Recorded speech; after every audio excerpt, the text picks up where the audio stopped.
Bedenimizde can dediğimiz şey çi enerjisi dolaştığı kadar var.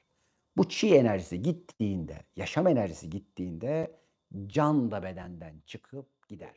Çi enerjisini ak bir şekilde alıp bedene vermek, dolaştırmak akciğerlerimizin görevidir. İçinde gezdirmek ateş elementinin yani kalp ve damar sistemimizin görevidir. Eğer biz gece 11 ile 3 arası karaciğer ve safra kesesini çalıştırıyorsak yağ eritme metabolizmalarını çalıştıramayız. Yeteri kadar temiz enerji alamıyorsanız ya da aldığınız enerjiyi yeteri kadar filtreleyip de bırakamıyorsanız, atamıyorsanız işte bizim hastalıklar dediğimiz, duygusal, zihinsel travmalar dediğimiz birçok şey meydana gelir. Yani duygusal beslenemediğin için, duygusal, cinsel, ruhsal ve manevi beslenemediğin için gittin aşırı şekerle, aşırı karbonhidratla beslenmek zorunda hissettin kendini. Gittin gece yarısı lupur lupur yedin. Havanın içerisinde prana denilen ya da çi denilen ya da ışık, kainatı besleyen nur diyelim, tur diyelim bir enerji akışı vardır ki biz de bunlarla kendimizi besleriz. Kara akı zayıflattığında ve yaraladığında kara büyür ve gelişir. Fakat kara ak olanı öldürdüğünde kendisi de ölür. Aynı şey ak için de geçerlidir.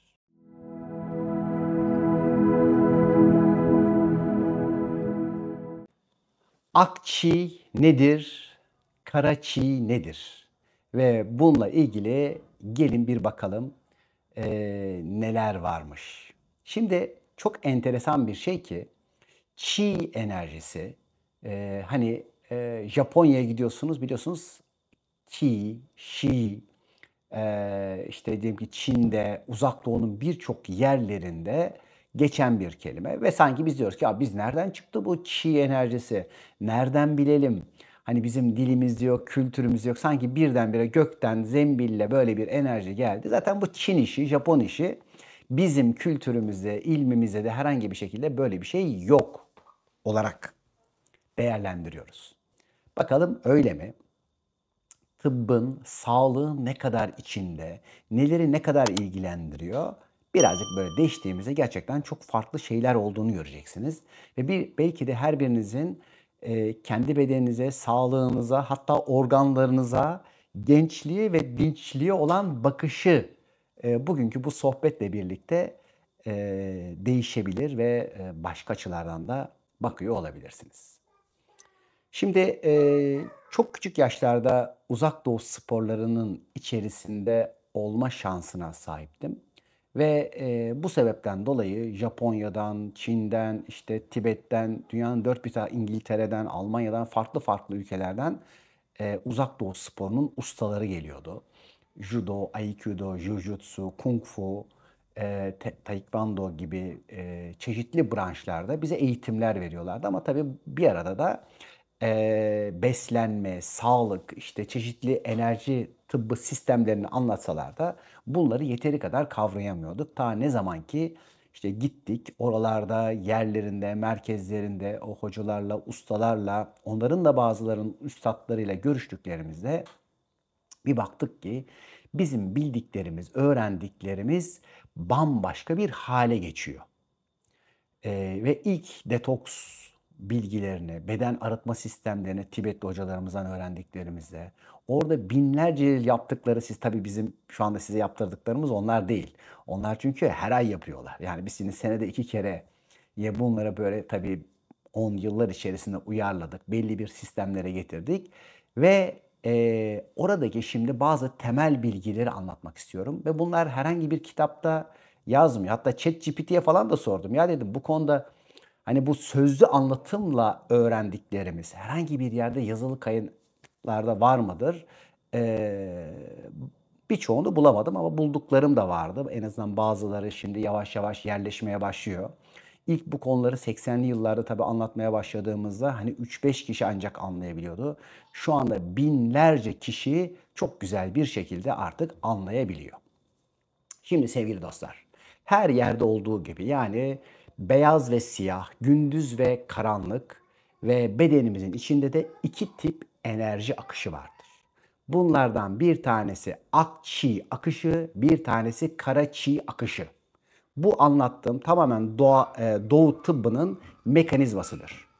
Ak çi akışı başta akciğerlerimiz olmak üzere, ne tesadüf değil mi? Akciğerleriniz olmak üzere metal elementi üzerinden yapılır ki burada kalın bağırsaklarınız, akciğerleriniz, cildiniz, solunum sisteminiz rol oynar ve bu başta havanın içindeki prana denilen oksijenin içindeki, havanın içindeki ışığı ve bilgiyi alarak vücudunuza akçi üretmek üzere kurulmuş olan bir sistemdir. Bu ciğer aktır, metal aktır ve bu akçi de temiz ve beyaz enerji anlamındadır. Ve Türkçemizde ne tesadüfse bizim akciğerlerimizde akçi üreten bir sistemdir. Bir de bunun tam karşıda bir şey vardır ki bu da kara çi enerjisidir. Bu da bedendeki çeşitli kimyasal işlemleri, sistemleri yapmak, gelen çeşitli diyelim ki besinleri parçalamak, bunları sindirmek, bunlar için enzim üretmek, mükemmel, müthiş bir kimya fabrikası olan başta karaciğerimiz, safra kesesimiz olmak üzere bir ağaç elementinin beden içerisindeki mükemmel bir temizleme ve arınma sistemidir. Mesela karaciğerin ürettiği safra bir nevi bir jelimsi bir deterjan şeklinde bütün bedeni bu kara çiğ ile yıkar, temizler, arıtır ve yağları parçalar ve siz bu kara çiğ sayesinde aldığınız besinlerin faydalıyla faydasızlarını ayırırsınız ve karaciğer o mükemmel bilgeliği sistemiyle birlikte yediklerimizi suda eriyecek bir kıvama getirmek üzere ya da işte diyelim ki çok zararlı olan şeyleri daha az zararlı hale getirebilmek üzere bir kara çiğ enerjisini kullanır ve bunların bedenden atılabilmesi için bir kısmı böbreğe idrar yoluyla, bir kısmı işte diyelim ki kalın bağırsaklarımıza dışkı yoluyla atılabilmesi üzerine kara çiğ enerjimiz müthiş bir iş yapar ve Türkçe'de bunun adı ne enteresandır? Kara ciğerinizdir. Bunların hepsi tesadüf tabii. Çünkü biz zaten at üstünde sürekli gezen, işte göçebe, hiçbir kültürü olmayan biliyorsunuz kavimleriz. Tıp kültürümüz nereden olsun, bizim çi enerjiyi bilmemiz nereden olsun, bizim işte diyelim ki çeşitli manevi haller ve işte diyelim ki ilimle ilgili bağımız nereden olsun? Sadece at üstünde o ülkeyi, bu ülkeyi fetheden kişiler olarak anlatılanlarız. Ama bir bakıyoruz ki biz buraya nasıl geldik? Yani bu kadar imparatorluk, bu kadar diyelim ki büyük kültürler, dünyada kaç tane imparatorluk var ki? Bir bakıyorsunuz ki neredeyse 1/3'ünü, yarıya yakınını kuranlarız. Her birimiz, bu Anadolu topraklarında yaşayan her kişi. Yani bu Türkiye denilen ülkeyi oluşturan bütün halklar, kimliği olan her birimiz, hani yok Alevidir, yok Sünnidir, yok Hristiyandır, Musevidir, yok işte Türktür, Kürttür, böyle değil. Her birimizin soyunun, köklerinin ve bu kültürün içerisinde aslında yoğrulanlar olarak böyle bir öncelikle bir tıbbi bir enerji alanından geliyoruz. Şimdi açtıkça daha da şaşıracaksınız. Şimdi tabii Tibet deyince biliyorsunuz uzun yıllardan beri buralara giriş çıkış yasak. Bizlere vize verilmiyor. Artık gidemiyoruz oralara. Fakat 1950'lerde biliyorsunuz Çin Batı'nın desteğiyle arkasındaki belli şeylerle diyeceksiniz nasıl oluyor bu iş? Tarihini iyi araştıranlar bunu göreceklerdir ki Tibet'te büyük savaşlar, soykırımlar ve oradaki bilgelerin, birçok bilgiye sahip çıkan kişilerin bir temizlenmesi ve öldürülmesiyle ilgili çok büyük bir işe kalkışıyor.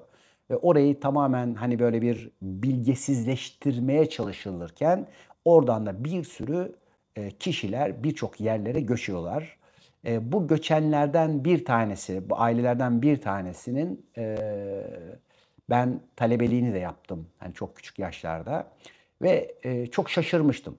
Yani nasıl oluyor? Hani Çin, Tibet bilmem ne hani bizim aynı dili nasıl konuşabiliriz yani? Bir bakıyoruz kelimelerimiz bilmem nelerimiz aynı. Anlattığı birçok şeyi anlıyoruz. Yani bu nasıl oluyor? O zamanki tabii bizim okullarımız işte gerek daha henüz Sovyetler Birliği dağılmamış tabii. Oradaki çeşitli cumhuriyetlerle bir bağlantımız olmadığı gibi Çin'le de ilgili bir bağımızı bilmiyorduk ve o zaman tabii aktarılanlar şuydu ki aslında Çin tıbbı diye bilinen şey dahi Uygur tıbbı ve Uygurluk, uygarlık ve bu uygarlığın geldiği yerler ta Mu ve Atlantis'e kadar gidiyor ki zaten bu da James Churchward'ın da yazdığı kitapla da çok örtüşüyor. Ya da Mustafa Kemal Atatürk'ün hani Mu'nun çocukları gibi kitapların çeşitli tercümelerini yaptırıp da hani altını özel olarak çizdiği noktalarla da hani onun tarih teziyle de çok örtüşen bazı durumlar var. Ama biz ilgilendiren kısım şimdi bu Qi enerjisi nedir? Sağlığımızda, iyileşmelerimizde ne yapıyor? Nelere yol açıyor? Ve bunu fark ettiğimiz zaman birçok sağlıkçımız, hekim, doktor konuya çok daha farklı bakacak. Ve şunu belki göreceğiz. Yani bunu bilmeden herhangi birimiz bir terapi yapamayız. Yapmamız doğru değil. Çünkü bir fizyolojimiz var, bir kan dolaşımımız var ama vücutta bir enerji dolaşımımız var. Hormonlar arasında sinirlerle bağ kuran bambaşka bir enerji sistemi var ve bunu binlerce yıldır bilenler var. Ve neden dolayı biz bu bilgiyle, bu ilimle bağımızı kestik ve bugün sadece 150 yıllık işte diyelim ki bir batının o da yani bize damıta damıta sunduğu bazı kimyasal işte ilaçlar olsun ya da evet modern teknolojiler de var. Ya da sadece neden bu kısır alanda kaldık? Bir taraftan neden bütün bu teknolojik imkanlar ve doğunun bilgeliğini kullanmıyoruz diyeceğiz. Ama bununla ilgili önce tabii ki fikir sahibi olmadan bilgi sahibi olmamız lazım. Bakalım öyle mi? Yani aynı o akçi ve karaçi enerjisinin kelime anlamlarından önce yakaladığımız gibi. Hani bunlar da herhangi bir yerde benim şu ana kadar gördüğüm yazmıyor. Belki yazanlar varsa da bana bildirirlerse de sevinirim. İnşallah bunlarla ilgili kitaplar yazılsın. Üniversitelerimizde bunlarla ilgili kürsüler olsun. Akçi enerjileri, karaçi enerjileri. Çünkü sadece akciğer demek soluk cihazı değil. Bedenimizden her tarafa yayılmasıyla alakalı bir şey. Öyleyse bu konu gerçekten önemli.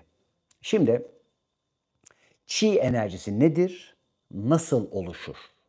Şimdi bir taraftan da Çi enerjisi bir tek Türkçe'de birçok anlamda kullanılabilen bir kelime. Yani diyelim ki biz çiğ, akçiği de, kara çiğ de, işte diyelim ki bir su damlacığının çiğinde, pişmemiş çiğ de kullanıyoruz ya.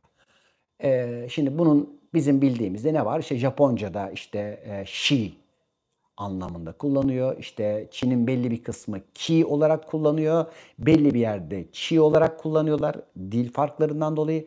Fakat işte diyelim ki bunu doğa, nefes ve işte bu çi enerjisinin tanımının dışında herhangi bir şekilde dillerde dahi kullanılmıyor. Bir tek çok enteresan Türkçe'de biz bu çiğyi çeşitli şekillerde tazelik, o freshlik, enerjiklik, işte o hayatın gerçekten çiğ damlasının içerisindeki o sinmiş enerjisini işte ya da o pişmemişliğin tazesinin içindeki gücü ya da beden içerisinde işte akçi enerjimiz, karaçi enerjimiz, ciğerlerimiz olarak kullanıyoruz. Bunlar tesadüftür diyebiliriz. Çünkü diyoruz ya hani ta kökenine kadar ben henüz yazılı kaynaklardan ulaşamadım. Onun için sadece sizlere sunuyorum. Kulaktan aldığım ustalardan bilgiler bunlar. Hani sorsanız bana hangi kaynakta yazılı böyle bir benim de henüz bir kaynağım yok ama mutlaka ki çalışan, araştıran arkadaşlarımız vardır. Belki Çin çünkü birçok kitaplar bu konuda tamamen imha edilmiştir. Bağları ve bağlantıları ben ulaşmış değilim. Ama ne dedim? Sözlü olarak bu işi bilen, bilgelerden, yaşamış olan kişilerden, öğrendiklerimi birleştirerek size aktarıyorum. Şimdi Türkçedeki işte bu Çi enerjisi aynı zamanda Doğu, Uzak Doğu tıbbı dediğimiz ya da aslında köken olarak Uygur tıbbının çok önemli temel bir fonksiyon oluşturur. Bu da şudur ki bedenimizde can dediğimiz şey Çi enerjisi dolaştığı kadar var. Bu Çi enerjisi gittiğinde, yaşam enerjisi gittiğinde can da bedenden çıkıp gider. Onun için Çi, can ve kan bir yerde ortak bir enerjidir. Şimdi Çi enerjisini ak bir şekilde alıp bedene vermek, akciğerlerimizin dolaştırmak akciğerlerimizin görevidir. İçinde gezdirmek ateş elementinin yani kalp ve damar sistemimizin görevidir. Bunu topraktan almak ve bir şekilde üreteç haline getirmek böbreklerimizin görevidir. Burada kirlenmiş enerjiyi temizlemek, karaciğerimizin ve safra kesemizin karaciğere dönüştüğünde bunun görevidir. Ki aynı zamanda fizyolojide de karaciğerlerimiz bizim kan filtrelerimizdir. Ne enteresan değil mi? Yani oradaki kara çiğyi fizyolojik olarak da kanı temizlerken karaciğer devrede, yine aynı zamanda çi enerjisini de ak çi enerjisi çeşitli şekillerde bozunuma uğradığında, kirlendiğinde bunun temizlenip arındırılıp olumsuzların da dışarıya atılması da yine karaciğerimizin, kara çi yerlerimizin fonksiyonlarıdır. Bakın. Bunları sadece fizyoloji iyi bilenler güzel bir şekilde örtüştüreceklerdir. Karaciğerimiz bizim bedenimizde detoks organımızdır. Ve bütün bedenimizi aslında doğal bir şekilde yediklerimiz, içtiklerimiz ya da çeşitli ortamlarda soluduğumuz her bir şeyi temizleme organımız bizim, bütün kimya fabrikamız karaciğerimizdir. Karaciğerin temizlenme sistemidir yani aynı zamanda da. Peki ne yapıyor burada? Şimdi birincisi bir safra salgılıyor. Şimdi bu safra dediğimiz şey arkadaşlar bir nevi deterjan. Ve bu deterjanla biz damarlarımızı, organlarımızı, sindirim sistemlerimizi, birçok alanlarımızı temizler ve oradaki diyelim ki birçok eğer yağ varsa yağı parçalar. Çok yoğun asitler varsa bunları parçalar ve temizlemeye çalışır. Özellikle kilo veremeyenler, çok hani ben şişmanım, işte ne yapsam kilo veremiyorum diyenler, işte karaciğerleri, karaçi enerjileri doğru çalışmadıkları için buralar hani şöyle sizin birazcık diyorlar hani karaciğerinize yağlanma olmuş, enzimleriniz biraz yükselmiş bilmem ne gibi hani tıbbi terimler duyduğunuzda işte ya da işte şu olumsuz kolesterolünüz birazcık yükselmiş. Bunların hepsi aslında buradaki karaciğer kanallarının tıkanmasından, işlevini kaybetmesinden kaynaklanır daha ince alanda. Yani bir taraftan evet fiziksel olarak bunların temizlenmesi çok önemlidir ama ince alanda temizlenmediğinde yine tekrar karaciğer fonksiyonunu kaybeder ve vücudunuzda karaciğer enerjisi birikmeye başlar. Karaciğer şişer, işte dalak şişer, pankreas görevini kaybetme. Yani bunların her bir tanesindeki her bir organın fonksiyonunu kaybetmesine biz o organın hastalığı deriz. Aa işte bak gördün mü hipogliseminiz var. Aa işte bak karaciğer sirozunuz var. Aa bak böbreğinizde taş var. İşte ya da solunum yetersizliğiniz var. İşte diyelim ki astımınız var, kolitiniz var gibi birçok kelime kullanırız. Hayır. İşte eskilerin dediği gibi ilim tek bir noktaydı, cahiller bunu çoğalttı. Biz şimdi bunu iki noktaya doğru götürüyoruz. Akçi ve karaçi. Yani damarlarımızda işte toplar damarlar, atar damarlar. İşte diyelim ki al yuvarlar, ak yuvarlar. Bakın her bir yerde aslında bir taraftan bu ikili enerji sistemi devam eder. Ama aynı zamanda bunun bir ileri tıp sistemi vardır ki burada da bütün endokrin merkezlerimizi çok daha ince enerjilerin besleme sistemidir. Bu yine başta Japonya olmak üzere dünyanın birçok yerlerinde yapılan çalışmalarda ispat edilmiş. Modern tıp bilim tarafından da ispat edilmiş. Enerji meridyenlerinin, çakra sistemlerinin, kanalların yolları ve boyları bilmem neler nasıl çalıştığı bir taraftan ispat edilmiştir. Bununla ilgili araştırma yapmak isteyenler de nasıl bir sistemle hani enjekte edilerek bunların hızları, yerleri, kanalların bulunduğunu bulabilirler. Şimdi diğer taraftan işte bu çakralarımızda da yani enerji merkezlerimizde yine başta 2 tane enerji çalışır. Ida ve Pingala dedikleri yani pozitif ve negatif, ak çi ve kara çi enerjileri burada da bir taraftan topraktan yani ne dedik böbreklerden oluşur. Böbreklerin de ayak tabanındaki 2 tane temel noktasından yerden çekilir. Yani bir taraftan yer seni besler. Nerede kardeşim bunun fizyolojik bilmem nesi? Peki binlerce yıldır topraklanma nedir? Neden toprakta çimde yürü? Neden işte su kenarlarında bilmem ne ayağını basarak yürü? Köpük köpük yerlerde yürü. Neden bir sürü hekimlerimiz bunu söylüyor? Çünkü bizim işte o böbrek 1 dediğimiz noktalardan aynı zamanda yerden bir enerji çekimimiz vardır. İşte bu 8'ler yaparak hani tişörtümü giyiyorum ya bazen fayda rehberliği oradaki hani böyle 8'ler çizer şöyle. İşte bunlar aynı zamanda aşağıdan yukarıya bütün o endokrin merkezlerimizi besler. Ya çalışır durumda kanallar akçi ve karaçi kanallarınız açıksa bir üste besleyerek gider ama herhangi bir şekilde akçiğiniz ve karaçi akışınız zayıfladıysa yani yeteri kadar temiz enerji alamıyorsanız ya da aldığınız enerjiyi yeteri kadar filtreleyip de bırakamıyorsanız, atamıyorsanız işte bizim hastalıklar dediğimiz, duygusal, zihinsel travmalar dediğimiz birçok şey meydana gelir. Şimdi burayı fizyolojiyle şöyle bağdaştıralım.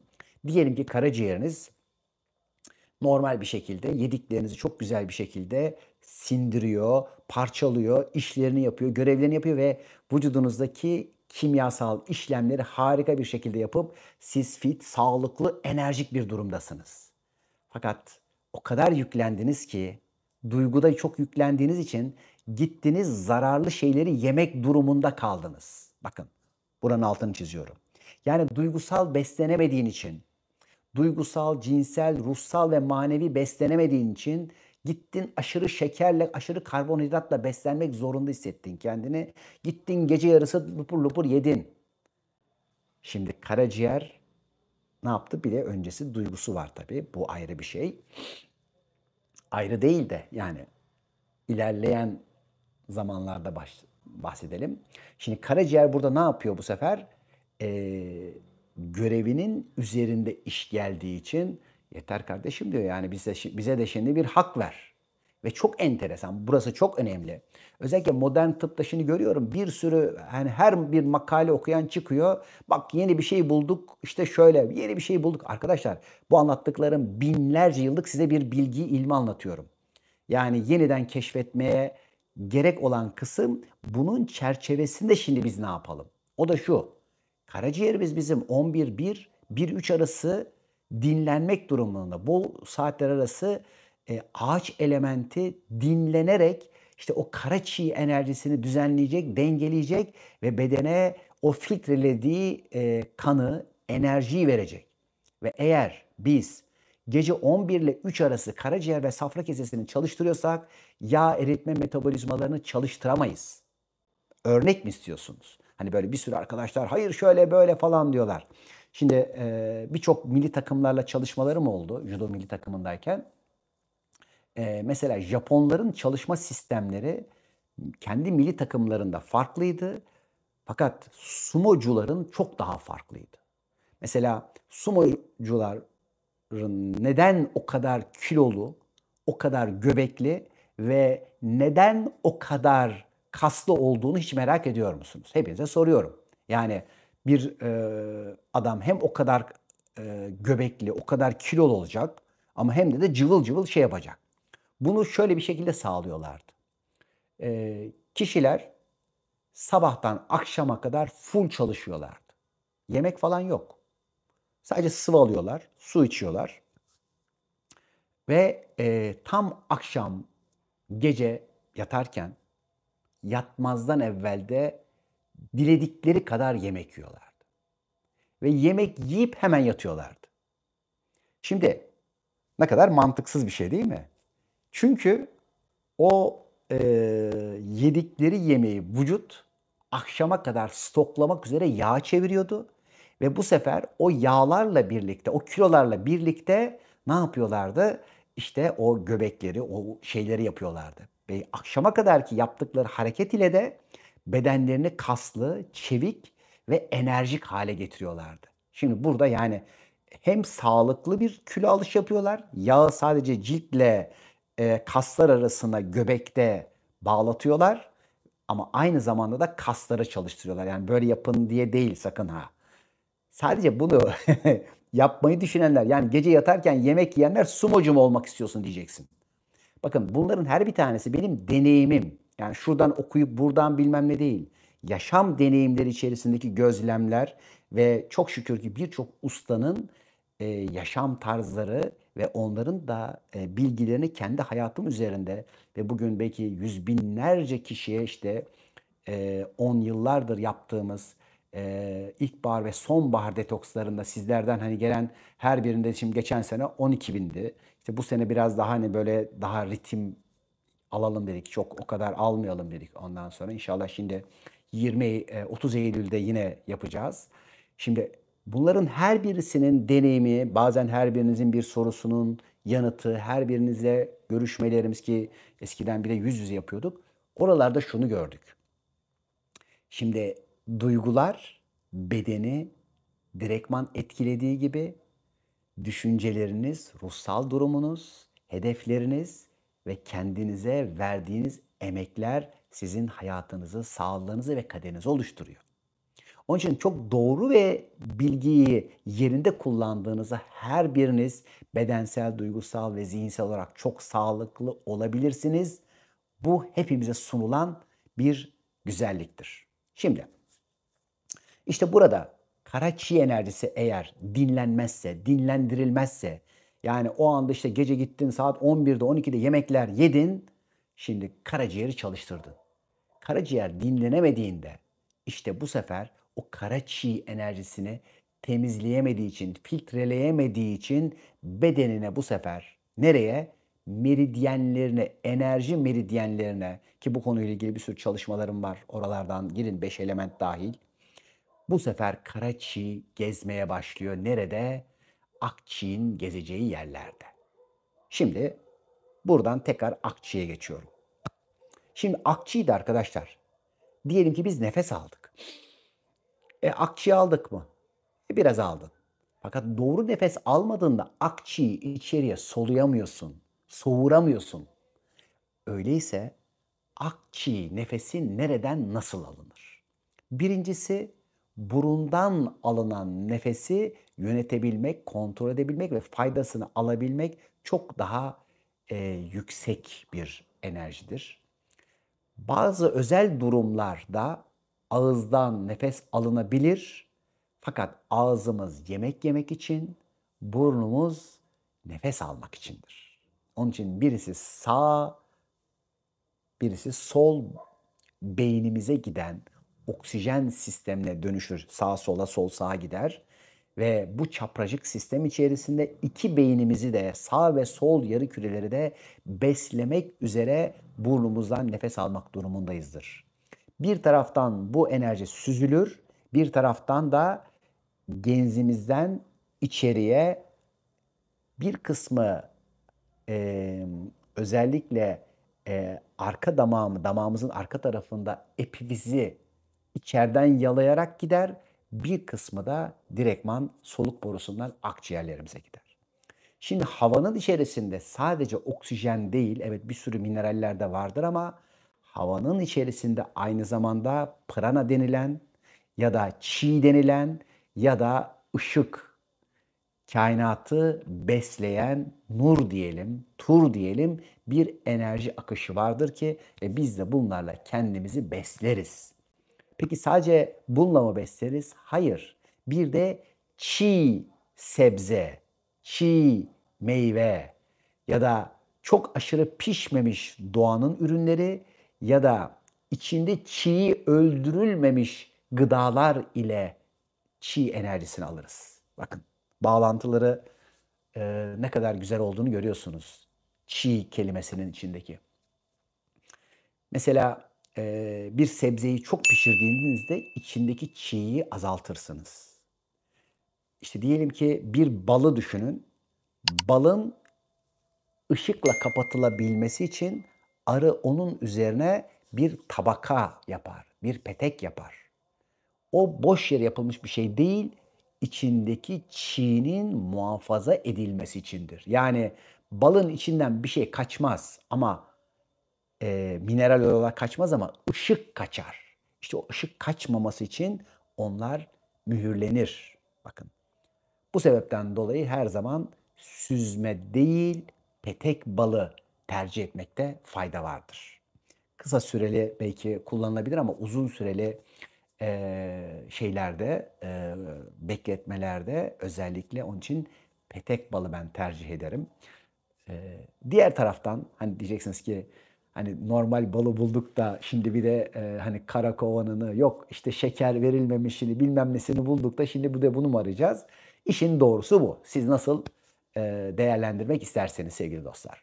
Şimdi işte bu çi enerjisinin muhafaza edilebilmesi çok önemlidir. Bir taraftan tabii genetiğiyle oynanmış bir gıdada bu ne kadar düştüğünü, suni gübre verildiğinde ne kadar azalabileceğini, kimyasal herhangi bir ilaç verildiğinde, hesapta koruyucular verildiğinde bu çiğnin ne kadar küsebileceğini düşünün.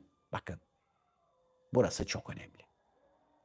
Bugün peki manavınızda, işte diyelim ki pazarınızda ilaç kullanılmadık, neredeyse hani genetiğiyle oynanmadık ne kadar sebzeniz var? Ne kadarınız gerçek doğal bir tavuk yumurtası, ne kadarınız gerçek bir süt, ne kadar bir gerçek tereyağı yiyorsunuz? Bunların her birini değerlendirin. Şimdi buradaki asıl ulaşacağımız şey çünkü besinin kendisi değil, çiğ yani akçiğlerimizi besleyebilmek için biz ışık ile temasa geçmek istiyoruz. Tabii ki gün ışığı. Gün ışığından ne alıyoruz? D vitamini alıyoruz. Bu D vitamini nedir? Ne işe yarar? Neden dolayı bunun eksikliklerinde bir sürü bağışıklık sistemi zarar görüyor? Şimdi buradan hemen akçiğ ne işe yarıyor? Ne dedik? Metal elementi, akciğeriniz, kalın bağırsağınız ve ne dedik? Cildiniz. Ama bir tane daha önemli bir nokta var bunların içeriğinde. O da sizin savunma sisteminiz, bağışıklık sisteminiz. Ki bedenimize de bu çok enteresan. Şu üç çizgidir. Yani şurası, burası ve burası bakın. Bağışıklık sisteminiz, şöyle yapalım. Bağışıklık sisteminiz, akciğeriniz ve kalın bağırsağınız. Şimdi sadece bu üçü, yani buradaki tabii bunlarla ilgili bazı şifacılarımızın çok iyi bildiği çalışmalar vesaireler vardır. Onları yaptıkça hani nasıl aktive ediyorlar, nasıl temizliyorlar onlar biliyorlar. Şimdi bunlar aynı zamanda akçi enerjisi ne dedik? Kalın bağırsaklarımız ve cildimizle de alakalı, bağışıklık sistemimizle alakalı dedik. Şimdi ne enteresandır ki kalın bağırsaklarımız savunma sistemimizin %70, %80'ini oluşturacak bir çalışma yapıyor. Ve eğer burada doğru şekilde çalışmıyorsa burada bakterilerimiz, bedenimizin içerisindeki işte o bizim için yabancı oluşumlar ama aslında gerçek ev sahipleri ne diyoruz? Yani bunlardan rahatsızlık duyuyoruz. Bunları yok edelim, öldürelim bilmem ne. Hayır öyle de değil. Şimdi burada çok enteresan bir şey devreye giriyor. Çevrenize gördüğünüz herhangi bir mutlu insan varsa onların bu faydalı bakterileri mutlu. Eğer mutsuz bir insan varsa onların bu bakterileri mutsuz. Yani orada denge şaştı. Neden? Çünkü karaciğerin çok önemli bir görevi vardı. Karaciğer ne yapıyordu? Bütün toksinleri, zehirleri temizleyerek vücuttan atma yoluna giriyordu. Şimdi eğer gereği kadar temizleyemeden atma yoluna girdiğinde ne yapacak? Kalın bağırsaklara çok yoğun bir iş gelecek ve bu sefer oradaki o faydalı bakteriler azalıp faydasızlar çoğaldıkça kişi huzursuzlanacak, mutsuzlanacak. Çünkü ne yaptı? Denge gitti. Beslenmedeki dengenin azalması bir bakıyorsunuz ki huzurunuzdaki dengeyi bozuyor. Bazen diyorlar ya beslenmeyle duygunun ne alakası var? Çok basit bir yerde bile bakın. Sadece faydalı bakterileri beslemek ve faydasızları beslemek arasında küçücük bir şey mutluluğunuzu etkiliyor. Yani bu anlattığımız yani şu anda herhalde ileri fizyoloji okuyan birçok arkadaşımız tık diye hemen gördü. Aa demek ki probiyotik bu demek, prebiyotik bu demek. Demek ki bunları çoğaltmak şu demek. Ki eğer burada da çoğalıyorsa çok enteresan başka bir şey oluyor. Bu sefer kalın bağırsaktan ince bağırsaklara doğru zararlı bakterilerimiz yani oksijensiz ortamda, anaerobik ortamda çalışan bakterilerimiz buralara doğru yürüyor, buraları kaplıyor. Aa bak gördük mü şimdi ince bağırsaklarımızda şöyle oldu, böyle oldu, bakteriler üredi. Adına bir sürü rahatsızlıklar yazdığımız durumlar meydana geliyor. Ve ince bağırsaklarda bir sorun olduysa da işte neşe ve sevinç kapıları kapanıyor. Şimdi duyguyla beden ayrı mı? Farklı mı? Hayır. Peki şimdi biz kalın bağırsak, akciğer ve bu akçiğnin üretildiği metal elementin içinde metal aynı zamanda ne renkli? Beyaz renkli biliyorsunuz ak rengi var. Peki burada neler oluyor? Şimdi birincisi burada akçi enerjisi sizin hayatın, ruhsal dünyanın ve fiziksel dünyanın kurallarına ve kanunlarına doğru uydukça harika bir iş çıkarıyor. İsyanlar, şikayet enerjileri ve aldığını bırakamama enerjileri, yani alışverişi durdurma ve kesme enerjileri sizin akçi ile ilgili temasınızı ne yapıyor? Aksatıyor, tıkıyor, kesiyor ve siz de bu sefer tıkanmış bir enerjiyle hayata akamıyorsunuz. İşte birçoğunuzun neden hayatımın tadı yok? Neden gülemiyorum? Neden depresyon? Neden işte mutsuzluk? Neden hastalık, sağlık? Ne oldu? Tıkandı. Yani akçiyi almayı tıkadın, işlemeyi ve dağıtmayı tıkadın, mutsuzluk. Peki karaciğer tıkandığında ne oluyor? Karaciğer tıkandığında da bu sefer karaciğerlerimiz, gözler, sinir sistemleri, beynin bütün sinir sistemleri içerisindeki o depresif mi olacaksın? Yoksa kahkahalı, neşeli mi olacaksın? Bunu belirliyor. Ve bugün hani birçok psikolojik hastalıkları olanların yapacağı bir tane bir şey var. Karaciğeri temizlemek. Ya olur mu? Benim işte hani bir sürü isimleri var biliyorsunuz. Antidepresanlarla ilgili bir yayın yapmıştım. İzleyenler bilir. Hangi beyin, hangi akıl rahatsızlığı olursa olsun yapılacak bir şey var. Karaciğeri, karaçiği temizlemek. Ya bu kadar basit mi? Emek istiyor. Bunların da matematiklerini 5 elementte anlatıyorum. Yani neden böyle bir şey? Neden birbirini doğuruyor? Neden bir şey var ki o 5 biliyorsunuz her birimizin bir doğasında olan 5 elementin sistemiyle bunların nasıl bir matematikle çalıştığını görüyorsunuz. Şimdi diğer taraftan arkadaşlar, bizler eğer akçiyi aldık, ışığı aldık, doğru bir şekilde hücrelerimize ilettik, hücrelerimizi besledik. Hücrelerimizde Güzel bir şekilde bunları işledik, faydasını aldık ve kara çiğ enerjisine gönderdik ve bu akciğer çiğlerimiz kara çiğe dönüştü ve kara çiğlerimizden de dışkı ve idrar yoluyla eğer atılıyorsa ki ter, işte belki buhar, nefesimizdeki buhar, cilt, bütün bakın bunların her bir tanesi bunları atabilmek üzere bize bir destek verir. Bunları atabildiysek sistem çok güzel bir şekilde işliyor. Fakat atamayanlar nasıl temizlenir diye soruyor. İşte bunları ne yapıyoruz? Toksin arıtma, ilkbahar ve sonbahar sistemleriyle yapıyoruz. Online sistemlerle yapıyoruz. Onlarca yıldır yüz binlerce dostumuzun şifalandığı alanlarda.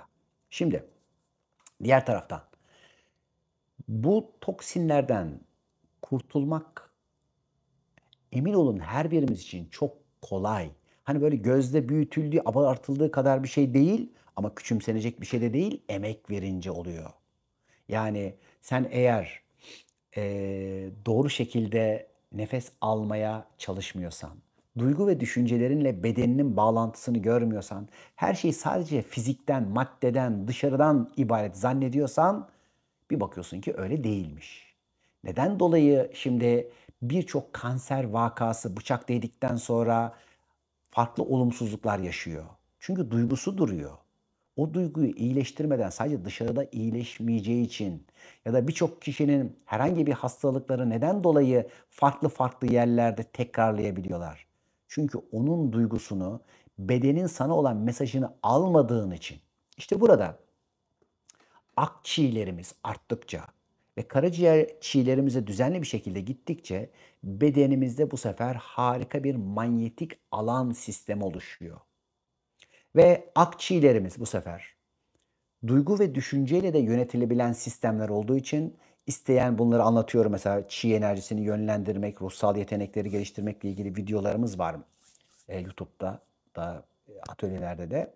Şimdi bunlar bu sefer istediğinde şifa enerjisine dönüşüyor. İstediğinde maddeye ya da eşyaya hükmedebilme enerjisine dönüşüyor. Ruhsal herhangi bir konunun işte diyelim ki sana kendine faydalı bir şekilde kullanmaya dönüşüyor. Bir de tabii her zaman şunu söylüyorum. Yani bunların her bir tanesi olabilir. Bu senin tekamül ettiğin anlamına bir şey değildir. Yani bir adamın çok iyi bir marangozluk yapıyor olması, çok iyi futbol oynaması, çok iyi işte diyelim ki para kazanmayı biliyor olması demek tekamül etti demek değildir. Bunları tekamül nedirle ilgili videolarımız vardı hatırlarsınız. Evet, sizin ruhsal yetenekleriniz de çok gelişebilir. Bu da aynı şekilde sizin tekamülünüz değildir ama tekamülünüze hizmet edecek güzel bir nokta yakalamışızdır. Biz akçi ve karaçi enerjilerimizi düzenli bir şekilde kullandığımızda da biz tekamül edecek güzel bir nokta yakalarız. Bu da yine illa tekamül edeceğiz anlamında bir şey değildir. Ya bak detoks yaptık, inceldik, bedenimiz çok iyi oldu. Tekamül mü ettik? Hayır değil. Bizim aynı zamanda şimdi arabamız çok iyi çalışıyor ama arabamızı yıkadık, temizledik, motor bakımlarını yaptık, detoksladık. Şimdi yola çıkmaya hazır. Şimdi nereye gideceksin? Hedeflerini ya da buluşacağın güzelliklere karar verebilmek için sana şimdi çok güzel bir araç hazırlanmış olacak. Onun için burada bedenimizi doğru ve iyi kullanmayı bilenlerden olmak çok önemlidir. Şimdi sevgili dostlar, biz eğer akciğerlerimizi doğru bir şekilde teneffüs edebildik. Besinlerimizden güzel bol miktarlarda alabildik. Şimdi bu bizim duygu, düşünce ve şuur enerjilerimizin artabilmesi için bize bir saha tanıyor. Ve sen eğer faydaya kullanmak istiyorsan bu enerjiyi fayda yolunda, zarara kullanmak istiyorsan da zarar hatta kendine ya da topluma, çevreye zarar yolunda kullanacak bir güce ulaşıyorsun. Sistem tabii yani biz buradan baktığımızda bu faydalı, bu faydasız diyoruz. Sistem için gübrenin de bir faydası vardır. Hani tezeyin de vardır. Yeşilin, tazenin, meyvenin de vardır. Her birinden sistem faydalanır. Ama biz fayda verecek, fayda alışverişlerinde olanı seçtiğimizde gelişimimiz daha ileriye doğru zarar verecek. Yani aracımızı aldık. Şimdi soracaklar yani nasıl olur? Yani şimdi bak detoksu yaptık, arındık. Şimdi ne yapacağız? Gidelim eller havaya, daha çok kirletelim, daha çok zarar verelim. Bedenimizi hazır bu kadar temizlemişiz, daha çok hırpalayalım. O zaman bir dahaki sefer bir kat daha fazla emek çekmek durumunda kalırsın. Onun için biz detokslarımıza şunu diyoruz. Yani sadece kilo verelim, yağ eritelim, birazcık daha güzel görünüp işte gençleşelim, işte daha çok lay lay lom yaparız, eller havaya yaparız diyenler değil diyorum. Gerçekten hayatına bir şey katmak istiyorsan, bir fayda almak istiyorsan, hayatını iyileştirmek, dönüşmek, bedensel, duygusal ve ruhsal bir farkındalıkla gerçekten hayatını iyileştirmek istiyorsan bir arınma programının içinde ol. Ötekisi zaman kaybı. Çünkü ne yapsan tekrardan hani sen suyu ne kadar doldurursan doldur o toprağa gelir tekrardan su geri alır. Bir alanda almaz başka bir alanda alır. Onun için gerçek samimi bir şekilde hayatını dönüştürmek ve iyileştirmek isteyenlerin yolu ve yolculuğudur doğru bir arınma programı. Ama bir de şunlar vardır. İşte bak hani şu dönemde birazcık kilo verelim, biraz şunlardan kurtulalım, biraz işte kıyafetimiz bilmem ne olsun. O da bir şeydir ama o bizim şeyimiz, işimiz o değil. O işe de bakan bir sürü tabii ki kişiler vardır. Şimdi burada onun için akçi ve karaçi enerjilerini doğru şekilde yönetebilmek, doğru beslenebilmek birinci unsur. Nefes yönetimi ve doğru nefes alıp da bedende bunun yayılması iki. Doğru duygu, düşünce ve meditasyonlar ve doğru koyulmuş hedefler. Sen neye ulaşmak istiyorsun? Kara çiğnin doğru bir şekilde bedenden temizlenebilmesi için arınma, arıtma ve duyguları yönetebilme, öfke ve kızgınlıktan hareket enerjisi yerine koyarak özgürleşebilme ve neyi ne zaman yiyeceğini ve nasıl yiyeceğini bilebilme ile ilgili bir farkındalık. İşte tabii ki her yerde olduğu gibi aydınlıkla karanlık bedenimizin içinde de çeşitli şekillerde karşı karşıya gelir. Sen ne tarafa aşırıya gidersen o taraf kazanabilir. İş dengede götürmektir. Bakın. Yani ak kazanıp da karayı yok edecek diye bir şey yoktur. Kara kazanıp da akı bitirdiğinde yine böyle değildir. Şimdi hani şöyle diyelim. Kara akı zayıflattığında ve yaraladığında kara büyür ve gelişir. Fakat kara ak olanı öldürdüğünde kendisi de ölür. Aynı şey ak için de geçerlidir. Onun için ne karanızı zayıflatın, ne akınızı zayıflatın. Ne yaralayın, ne de bunları dediğimiz gibi herhangi bir aşırılıktan uzak durarak, saldırarak, kötü bilerek değil. Yani karaciğeriniz düşün, karaçi enerjisinin işlendiği yer kötü mü diyeceğiz?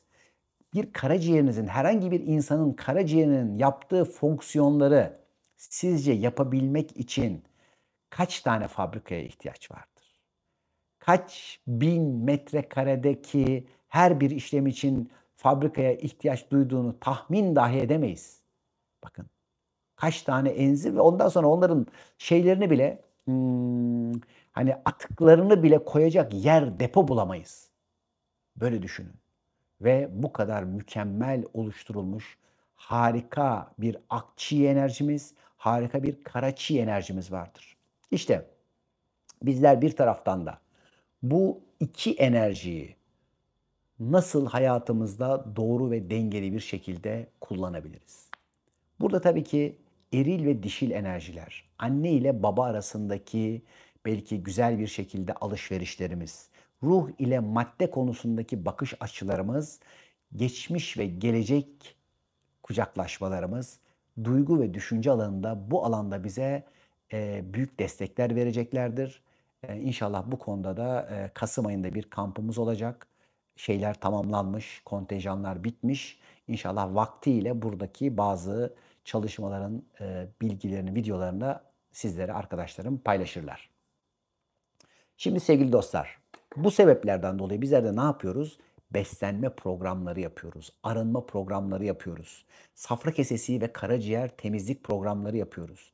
Safra kesesinde şimdi o karaciğerler doğru şekilde temizlenmediğinde taş, çamur gibi ya da işte kalın bağırsaklarda birçok taşlaşmalar ya da atıkların sıkıştırılıp tıkamaları gibi birçok konular meydana geliyor. Bunlar tabii daha sonra ne yapıyor? Kanınızın filtre edilemediği için kanı kirletiyor. Kan kirlendiğinde ne oluyor? Hücreler doğru şekilde beslenemiyor. Hadi sana bak yorgunluk, güçsüzlük, zayıflık, bir sürü işte hastalık dediğimiz şeylerin temelinde öyleyse bir enerji filtrelerimizin açılması, tıkalı olan kanallarımızın temizlenmesi, soba borularımızın güzel bir şekilde arındırılıp güzel bir şekilde yepyeni bir enerjiye geçebilmesi lazım. Ve tabii ki yeniyi alırken de özenli bir şekilde. Mümkün oldukça her birimiz paketli gıdalardan uzak ki geçen seneler biliyorsunuz İbn Sina Kadim Şifa Vakfı sizlere hani böyle binlerce kilo şeyler dağıttı. Atalık buğday unlar dağıttı. Her biriniz nerede genetiğiyle oynanmış gıdalar varsa sakınınız. Bakın bunlar çok basit şeyler değil. İş sadece içinde gluten var mı yok mu meselesi değil. Ya da işte bak bu sebzenin görüntüsü şöyle mi böyle mi değil. En doğal yetiştiren maalesef çiftçilerimizin bile birçoğunun ilaç verdiklerini yani şimdi Kars'ta arkadaşlarım şimdi binlerce dönüp kavılca buğdayları ektiler. Ya dediler ki biz şimdi böyle yapıyoruz. Bir baktık işte falanca köylerde bilmem nelerde insanlar işte şey kullanıyorlar. Ya bu kavılca bilmem ne nasıl kullanırsın? Atalık bu kadar bilmem ne. Oralarda dahi şey ya da çeşitli yerlerde atalık sebze yetiştiriyor ama gidiyor kimyasal bilmem ne basıyor. Burada her birimizin aklımızı başımıza alarak çiğlerimize sahip çıkarak, çiğimizi arttırmak üzere, enerjilerimizi arttırmak üzere, bedenimizdeki tazeliği, neşeyi, canlılığı, gülümsememizi arttırmak üzere hayattan güzel, doğru beslenelim. Birbirimizi güzel besleyelim. Dilimiz sevginin dili olsun. Her bir konunun bakın önce tespitini yapıp doğru bir bilgiyle besleyelim birbirimizi. Şimdi tabii biraz derin bir konu. Hani böyle bu normalde uzun bir atölye olması gereken bir konu. Ama sizlerin şimdi sorularıyla bu konuyu biraz daha böyle açayım. Tabii detoksa katılmak için kendini içeride hazır hissetmen önemli.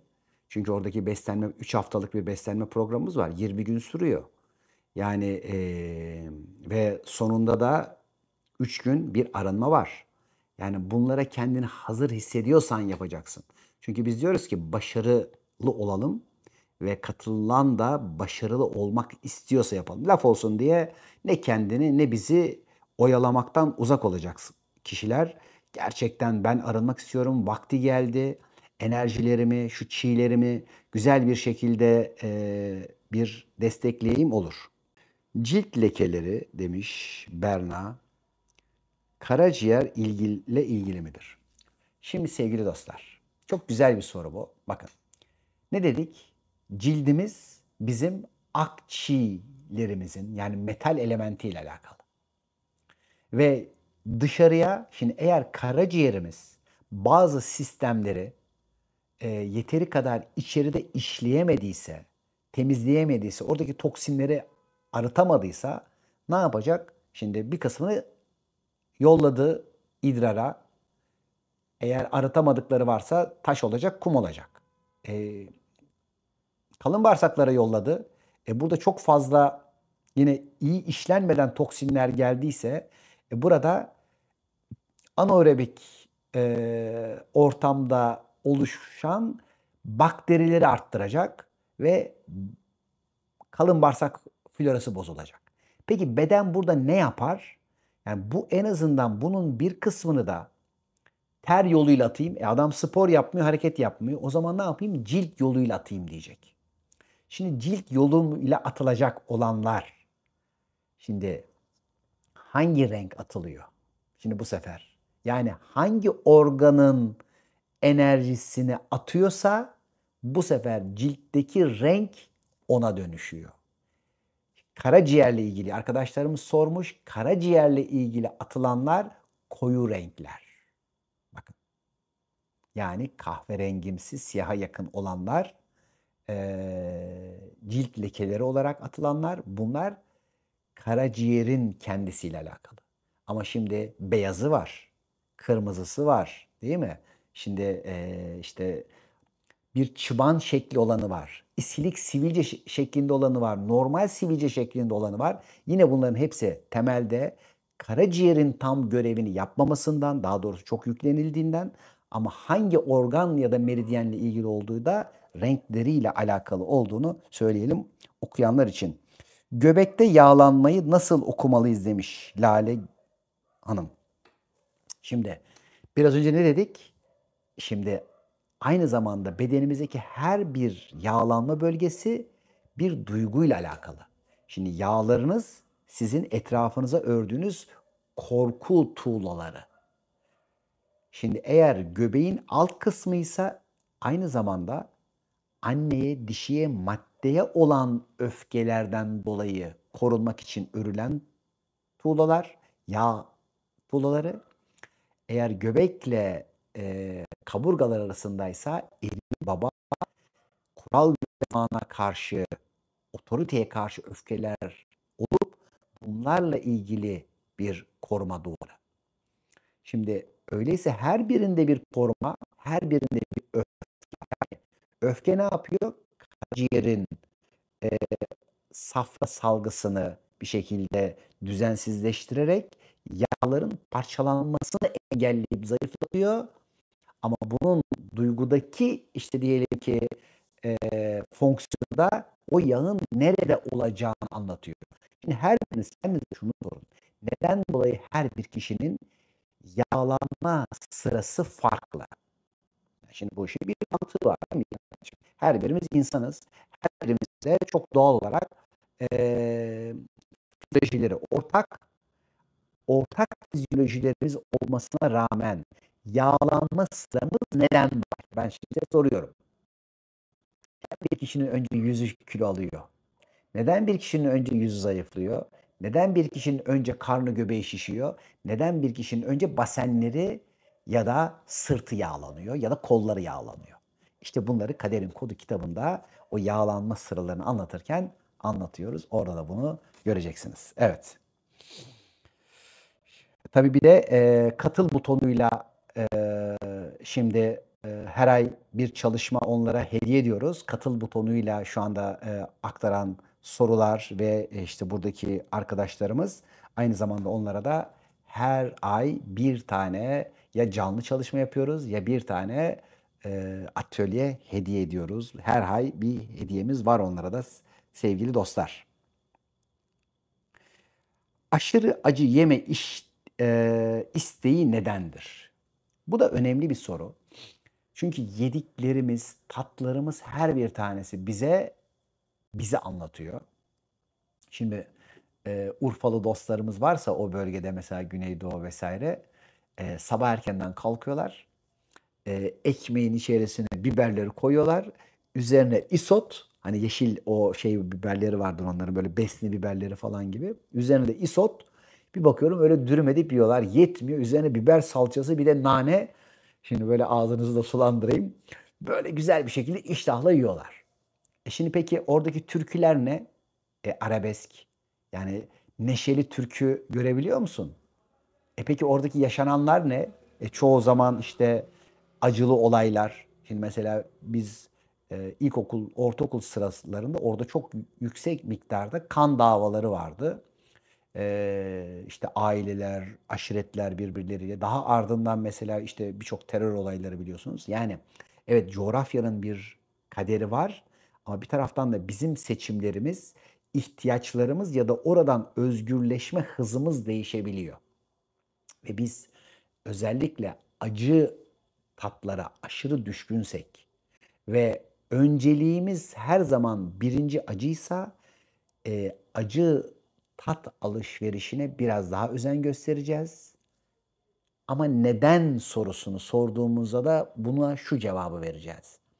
Acı senin bu dünyada kendini daha fazla hissetmen, Bu hayata ve dünyaya bir duyguyla topraklanabilmen ve köklenebilmen için acı seçimi ve acı hissiyatına duyduğun ihtiyaçtan dolayı diyeceğiz. Çünkü bu dünyayı ve hayatı, bedenini yeteri kadar hissetmeyenler, hissedemeyenler, ayaklarını sağlam bir zeminde hissedemeyenler acı ile topraklanabilirler. Acı tatlarla daha fazla hissiyat alarak kendilerini dünyada hissedebilirler. Yani çocukları kilolu olanlar da bakın şimdi şöyle söyleyelim bakın işte bu akçiğ, kara çiğ konusunu şimdi bugün bilen hekimlerimiz bundan sonra şimdi ne yapacaklar? Şimdi burada kilo problemi var. Karaciğerisi tıkanmış. Ne yapacağız? Karaciğerin dinlenme saatlerini doğru ayarlayacağız. Bu saatlerde sakın işte hiçbir şey yemeyecek bu arkadaşımız. İşte şu gıdalardan sakınacağız. Akciğerini biraz arttıracağız. Ve buradaki madem ki bir korku var, bu korkunun yerine güven ve cesaret verebilmesi üzerine doğru sevkiyatları yapacağız. Doğru terapistler, doğru müdahaleler ve o ihtiyaç bittikten sonra gidebilir. Yok gidelim liposuction yapalım, kestirelim, mideyi bilmem ne yapalım. Ya haşa Allah'ı kandırabilir miyiz arkadaşlar? Yani bypasslarla sadece bulutları bu tarafa doğru üfürürsün yani. O gider başka bir yere yağar. O yağmur yağacak ama bu sefer karnına değil sırtına yağar. Sırtına değil koluna ya da iç organlarında herhangi bir yere ya da olay ve ilişkilerine. Çünkü bir de öyle bir bütünsellik var. Henüz bunu bazı arkadaşlar tam kavrayamıyor olsa da hayatımız bir bütün. Kaderiniz bir bütün. Yani bedeninizde, olaylarınızda, ilişkilerinizde, manevi tarafınızda olan şeyler her birisi birbiriyle bağlantılı. Ve tabii şimdi biliyorsunuz 21'inde Akbatı İstanbul'dayım. 29'unda İzmir kahvaltısındayız. Buluşuyoruz İzmirlilerle. Çok güzel. Her şey anda başlar diyeceğiz ama bakalım o anın içerisinde bambaşka size sürprizler var sevgili İzmir. Çok güzel bir hani böyle kamp gibi bir gün olsun diliyorum orada. Ve ardından 5 zannediyorum 5 ya da 6 Ekim'de Ankara'da orada da enteresan bir şey var. Hep olduğun için hitsin diyeceğiz. Ankara bakalım bu nedir, ne anlama geliyor ben de merak ediyorum. Birlikte kucaklayacağız. 30 Eylül'de de detoks kampımız başlıyor ve orada da inşallah sizlerle birlikte bir 15-20 günlük güzel bir çalışmamız olacak. Bir arınmanın içinden geçeceğiz. Bağırsaklarda sürekli ishal var diyor Sabahat Hanım. Şimdi birincisi tabii yine karaciğimiz bakın o da yeteri kadar fonksiyonunu göremediğinde, vücuttan atılamadığında ne yapar dedik? Kalın bağırsaklara bunu yollar. Kalın bağırsaklara bunu yolladığında ilk başta burada vücut bu aside karşı bir önlem almaya çalışır. Çünkü her tarafı yakar, kurutur. İlk başta yapacağı şey vücudun mantarlaşmak. Her tarafım kandida oldu, bağırsaklarım bilmem ne var, dilim bembeyaz. Bakın her birinin Ayurvedik, Tibet tıbbı ve modern tıp açısından da bileşkesini koyduğunuz zaman her bir tanesi tam böyle nasıl yerine oturuyor taşların burayı da çok iyi kavrayarak gitmek lazım. Şimdi öyleyse şimdi dilinde çok beyaz tabaka birikenler, diğer taraftan işte aşırı ishal ya da kabız olanlar aslında karaciğer enerjilerinin temizlenmesini, karaciğer detoksunun işlemini tam yapmamasından kaynaklanan ve akciğer enerjilerinin düşük olmasından kaynaklandığını görmeleri ve bilmeleri gerekiyor. Peki bunu nasıl tersine çevirebiliriz? Nasıl iyileştirebiliriz? Şimdi öyleyse bir duygu olarak da ishale kaçıyorsa bırakıp kaçmak istiyor ama bırakamıyor. Kabızsa o kadar tutmuş ki muhtacım, ihtiyacım var diye bırakamıyor. Bakın ishalle kabız arasında ikisi de bırakmayla ilgili ama birisi bırakamadığı şeyden kaçıp kurtulmak istiyor.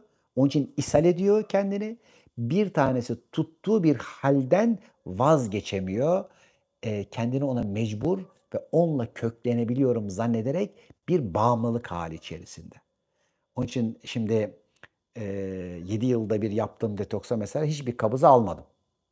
Dedim onların daha çok işi var. Yani bu 7 yıl çok özel bir süreç. Siz gelmeyin. Ama normal şimdi detokslarda, yumuşak detokslarda, kabızın da ishalin de iyileştirilebileceği, yumuşak formüller var. Bunları yapıyoruz ama dediğim gibi derin detokslarda önce gidin diyorum bu duyguyu halledin.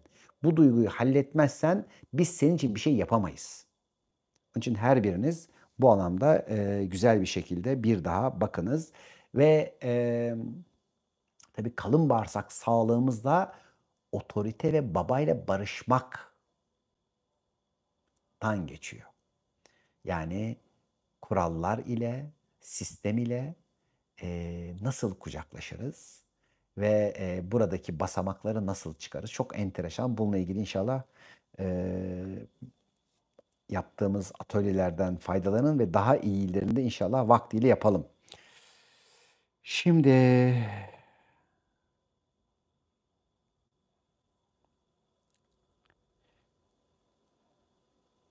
Şimdi eril kadın olmaktan nasıl özgürleşirim demiş. Bundan evvel hemen şunu söyleyeyim geleyim. Ciltte sivilce gibi küçük kan toplanması var. Bunlar petişel kanama da olabilir. Küçük sil ya da sivilceler de olabilir. Şimdi bunların her birisi farklı. Mesela geçen detoksta anlattım. Özellikle bu papilloma virüsler, etbenleri bilmem ne bunların temizlenmesi ve iyileşmesiyle ilgili arkadaşlara tavsiyelerde bulunmuştum. Şimdi bu petişel kanamalar kırmızı kırmızı küçükse dolaşım sorunlarından kaynaklanıyordur. Kalp incinmeleri, kalp kırıklıkları, aşırı heyecanlar, bunların kelimeleri neydi? Hadi, hemen, çabuk gibi hızlı, biraz sakinleşmeye ve ritme ihtiyaç var arkadaşlar. Çok fazla petişel kanaması olanlar. Bunların biraz daha böyle yaparız, bakarız. Yani biraz ufak böyle yayıp ondan sonra nerede tembellik yaptığını bu ondan sonra doğru ritimle bir daha, o bakarızdan, yaparızdan da özgürleşerek şimdi vaktiyle yaparız. Buradayız ve çözeceğiz. Çözmek için buradayız diye tembellik ettiği alanlardan sıyrılması gerekiyor. Şimdi, ne demiş? Eril bir kadın ise. Şimdi bu iyi ya da kötü bir şey değil. Sizin yani burada eril bir kadın olmayı seçmeye olan ihtiyacınızı görün. Buradaki faydayı alın. Ondan sonra zaten nasıl iyileştirmeler yapacaksınız, bu alanda yollarınız güzel bir şekilde açılacak. Evet, 1 saati biraz geçmişiz. Hepimize çok teşekkür ederiz. Akçiğ ve karaçiğ ile ilgili, sorularınız az. Bunlarla ilgili daha çok sorular sorun, daha çok açayım. Çakralar, enerji merkezleri, meridyenler ve bunların her bir terapistin, her bir hekimin bilmesi gereken çok önemli. Nasıl ki fizyolojiyi ve anatomiyi bilmek mecburiyetindeyse, bir taraftan meridyenleri, çakraların nasıl çalıştığını ve akçiğ ve karaçiğ gibi dilimize çok güzel bir şekilde bize hatıra bırakan atalarımıza da buradan sevgi ve selam olsun. Evet, bizim de çi enerjiyle bir bağımız, bağlantımız var. Çiğliklerden bir taraftan kenara çekilip ama çi enerjimizi de güzel bir şekilde kucaklayacağımız, faydamıza kullanacağımız bir dönem olsun. Hepinizi sevgiyle kucaklıyorum. Hoşça kalın dostlar.